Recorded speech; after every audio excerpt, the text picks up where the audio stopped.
जी हाँ, ये मामला पटना के कंकड़बाग थाना स्थित A200 PC कॉलोनी कंकड़बाग का है, जहां पिछले कई सालों से अपने परिवार के साथ रह रहे ओम प्रकाश का कहना है कि हम अपने पूरे परिवार के साथ पिछले कई सालों से इस मकान में रह रहे हैं। यह मकान हमारे पिताजी ने बनवाया था। जमीन को खरीदने में मेरे पिताजी ने मेरी चाची जी के साथ खरीदा था। बाद में चाची जी अपने पूरे परिवार के साथ विदेश में जाकर बस गई। मेरे पिताजी ने अपने पैसे से उक्त खाली जमीन पर 2 मंजिला मकान बनवाया। बीच बीच में चाची के लोग भी आते थे और यहाँ रहते भी थे। फिर अचानक चाची जी की लड़की यानी मेरी चचेरी बहन ने हम लोगों को बताया कि यह मकान बेच दिया गया है, हम लोग यह मकान खाली कर दे। इन सभी मामलों को लेकर हम लोग न्यायालय की शरण में गए और यह पूरा मामला अभी तक न्यायालय में चल रहा है। बावजूद इसके बीते दिनों लगभग 20 के संख्या में अज्ञात लोग हमारे घर पर जबरदस्ती चढ़े, मेरे साथ मारपीट की, मेरा मोबाइल भी छीन लिया, मेरे पूरे परिवार को बंधक बनाते हुए पूरे मकान पर कब्जा कर लिया। हम लोग पूरे परिवार के साथ अपनी जान बचाकर उसी मकान के ऊपर वाले तले पर रह रहे हैं। नीचे अज्ञात लोग रह रहे हैं जिन्हें हम लोग नहीं जानते हैं। ओम प्रकाश ने कहा कि इस पूरे मामले को लेकर मैंने लिखित रूप से थाना प्रभारी कंकड़बाग, SSP पटना के साथ साथ कई बड़े अधिकारियों को सूचना दिया, पर अब तक इस पर कोई कार्रवाई नहीं हुई। जिस दिन गुंडे हमारे घर पर कब्जा कर रहे थे उस दिन थाना को फोन करने पर थाना आया, पर थाने के सामने उन लोगों ने पूरे मकान पर हथौड़ा और खंती चलाते हुए नश्ता नाबूद कर दिया। हम लोग अपनी जान बचाकर अभी भी उसी घर के पहले तल्ले पर रह रहे हैं और हमारा पूरा परिवार डर के साए में जीने को मजबूर है। ओम प्रकाश का साफ कहना है कि हमारा या हमारे पूरे परिवार की हत्या इस जमीन विवाद में हो सकती है। ओम प्रकाश का कहना है कि अभी यह मामला न्यायालय में चल रहा है और इस बीच दबंगों ने न्यायालय को चुनौती देते हुए हमारे घर पर जबरदस्ती कब्जा किए हुए हैं। उन्होंने कहा कि अगर हमें न्याय नहीं मिलेगी तो हम अपने पूरे परिवार के साथ आत्मदाह कर लेंगे।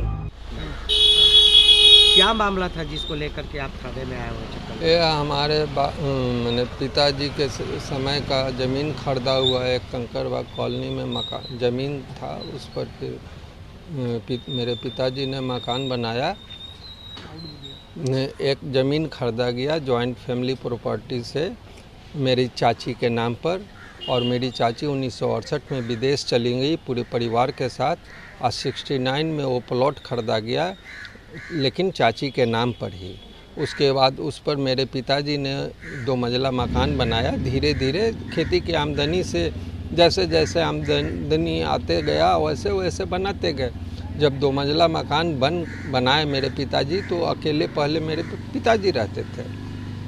उसके बाद हम लोग करीब 90 से उसमें पूरे परिवार के साथ रहने लगे, और हम लोग मेरे पिताजी भी नगर निगम बिजली बिल देते थे।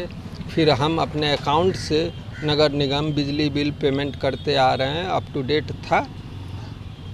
सिर्फ इधर 23 या 24 का याद नहीं है, चूँकि अभी मेरी मानसिक स्थिति ठीक नहीं है।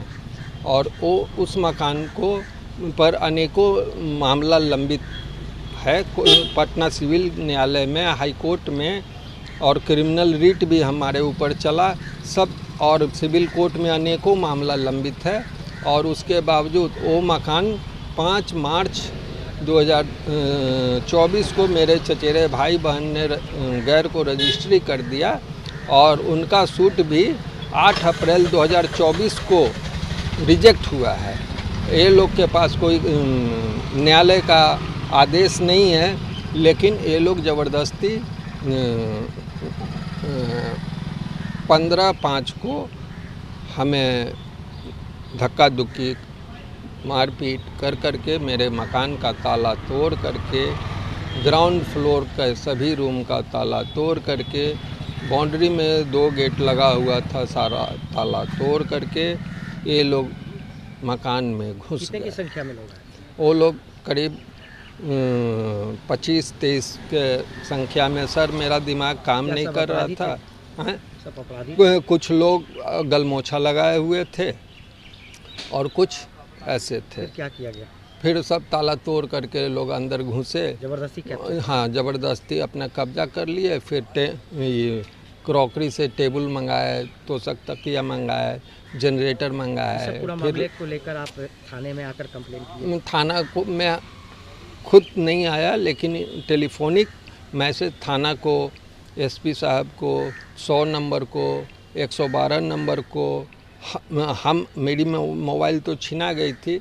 मेरे परिवार और कुछ शुभचिंतक लोगों ने अनेकों बार फ़ोन किया, थाना के स्टाफ भी आए और लेकिन कोई मुझे मदद नहीं की है। और थाना के स्टाफ के सामने घन हथौड़ा खंती चलता रहा, मकान टूटता रहा और हमें ही बताया गया कि आप गलत हैं।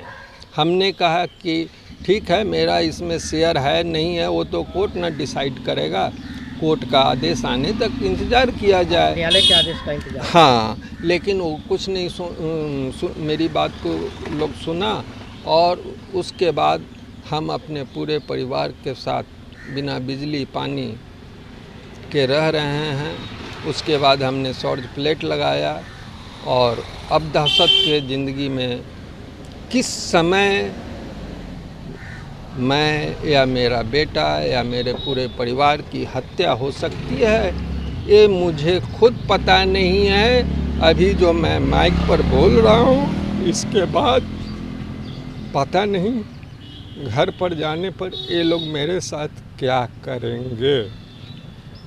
आप पुलिस के पास गए, अधिकारियों के पास गए, जब हम सब जगह टेलीफोनिक मैसेज हुआ, हमें कोई मदद नहीं मिला, तो उसके बाद फिर मैंने 15/5 को थाना को, एसपी साहब को, मानवाधिकार आयोग को, डीएम साहब को 15/5/2024 को पुनः घटना के दिन ही लगभग 8:30 बजे रात में आरएमएस स्टेशन पर आरएमएस जो पोस्टल का विभाग है वहाँ से सभी लोगों को मैंने रजिस्टर्ड किया, लेकिन अभी तक मेरे पास कोई भी पूछताछ करने के लिए नहीं आए हैं कि आप लोग लगातार लगा रहे हैं, आप लोग जिंदा हैं कि मर गए।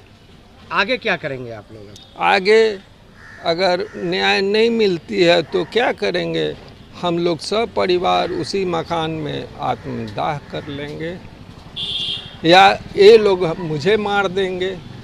इस थाने की घटना है ये घटना कंकड़बाग पटना। आपका पूरा नाम? मेरा ओम प्रकाश सिंह, पिता स्वर्गीय Ram Narayan Singh, A200 PC colony, Kankarbagh, Patna 20।